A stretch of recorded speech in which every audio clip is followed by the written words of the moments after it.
Lockdown से पहले गीता के घर का नजारा कुछ ऐसा था कि रोहन ऑफिस जाता था और शिविन स्कूल। जिनके घर से जाने के बाद गीता काम खत्म करके बाकी समय आराम करती थी। लेकिन लॉकडाउन के बाद ऑफिस और स्कूल घर में ही खुल गए और इससे गीता का हाल वो तो आपको देखने में ही मजा आएगा। शिविन, ओ शिविन, महाराज उठने के लिए क्या 21 तोपों की सलामी लेंगे? अरे बिस्तर से बाहर निकल, ऑनलाइन क्लास स्टार्ट होने वाली है। अरे तुम भी हद करती हो, स्पीकर की तरह चिल्लाने की क्या जरूरत है? दिख नहीं रहा मेरी कॉन्फ्रेंस चल रही है। अब कैमरा और स्पीकर ऑन कर रहा हूं, मुझे कोई शोर नहीं चाहिए। इस पर जैसे ही रोहन लैपटॉप का कैमरा और स्पीकर ऑन करता है तभी कुकर की सीटी बजती है। करा लो अब इसे चुप। लॉकडाउन नहीं हुआ, मेरी मौत का फरमान जारी हो गया। दोनों बाप बेटे ने नाक में दम किया हुआ है। ऐसा बोलकर गीता वहां से शिविन के कमरे में पहुंच जाती है, जहां शिविन अभी भी सो रहा होता है। ओ आलसी, अब अगर 5 मिनट में नहीं उठाना तो आज तेरा गेम और यूट्यूब कैंसिल। माँ की बात सुनकर शिविन बिना 1 मिनट गंवाए उठ खड़ा होता है। उठ गया, अभी नहाकर भी आता हूँ। ये नाटक कहीं और, मुंह पर गीला कपड़ा मार और पढ़ने बैठ। शिविन की ऑनलाइन क्लास स्टार्ट हो जाती है, जिस पर गीता उसे वहां बिठाकर रसोई में चली जाती है। थोड़ी देर में उसे कमरे से कुछ आवाज सुनाई देती है, जिसे सुनकर वो कमरे में वापस आती है। हाय राम, तुझे क्लास अटेंड करने के लिए बोला था, कैमरा ऑफ करके बिस्तर पर नाचने के लिए नहीं बोला था। मम्मी मुझे कुछ समझ नहीं आ रहा, आप बाद में पढ़ा देना ना, वैसे भी अटेंडेंस तो लगी गई है। हाँ हाँ बेटा, जरूर बन जा। तू अभी से हम सबका बाप बन जा। अरे नहीं मतलब कहाँ से लाते हो इतना दिमाग, और पढ़ाई करते हुए ये चला कहाँ जाता है? नाइस क्वेश्चन, दिमाग से पूछकर बता दूंगा।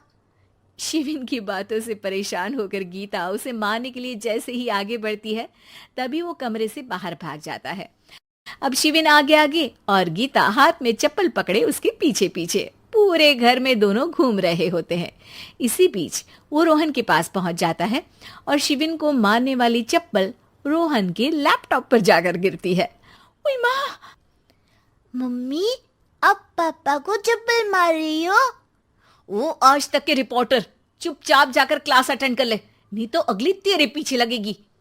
इस पर शिविन वहां से चला जाता है, जिसके बाद रोहन गीता से कहता है, इस सर्कस के लिए कुछ बोलना चाहोगी? अरे क्या करूं, जब से तुम दोनों घर में रहने लगे हो, घर अपने आप ही सर्कस बन गया है और मैं तुम्हारी नौकर। कभी बेटी को संभालो तो कभी बाप के नखरे उठाओ। इन्हीं सब उथल पुथल में दिन बीतते रहते हैं, जिसमें हर रोज घर के अंदर कुछ नया सियप्पा खड़ा मिलता है, जो ज्यादातर शिविन और रोहन के ऑनलाइन स्कूल और ऑफिस से रिलेटेड ही होता है। एक सुबह, शिविन चल उठ, आज की क्लास जल्दी है। कैमरा ऑफ करके आप अटेंड कर लो। अरे ऐसे छित्तर पड़ेंगे, दादी नानी सब एक साथ याद आ जाएंगी। गीता की लाख मशक्कतों के बाद क्लास तो खत्म हो जाती है, लेकिन उसके बाद शिविन फोन इस्तेमाल करते हुए इंस्टाग्राम रील बनाने लगता है। रसोड़े में कौन था? तुम थी, मैं थी, कौन था? कौन था? हाँ, मैं गरीब हूँ।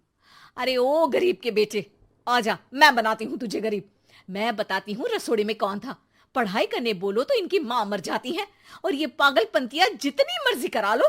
गीता शिविन को डांट रही होती है, तभी रोहन बीच में बोल पड़ता है। अरे बच्चा ही तो है, इतना गुस्सा क्यों कर रही हो? बेटे का साथ देने की इसी एक कोशिश में अब शिविन के साथ साथ रोहन भी गीता के गुस्से की सूली पर चढ़ जाता है। अगर बेटे पर इतना ही प्यार आ रहा है तो इसे क्लास अटेंड क्यों नहीं कराते, इसका होमवर्क क्यों नहीं कराते? उस समय तो बहुत जल्दी मीटिंग आ जाती है, वो काम मैं करूं और यहाँ इस बेफिजुली की चीज में तरफदारी करके बन जाओ महान। हे भगवान, कोई तो इनके ऑफिस और स्कूल खुलवाओ, मैं इन्हें और घर में नहीं सह सकती। अरे कुछ और मांग लेती, क्योंकि तुम्हारी ये विश इस साल तो पूरी होने से रही, कोरोना। हाय नास पिटे ने जिंदगी ही बर्बाद कर दी। खाए कोई पचाए कोई, कल मुझे चुन चुन कर सबको मेरी बद्दुआ लगेगी। उन्होंने दुनिया का और इन बाप बेटे दोनों ने मेरा जीना मुश्किल कर दिया। गीता वहां से चली जाती है, जिसके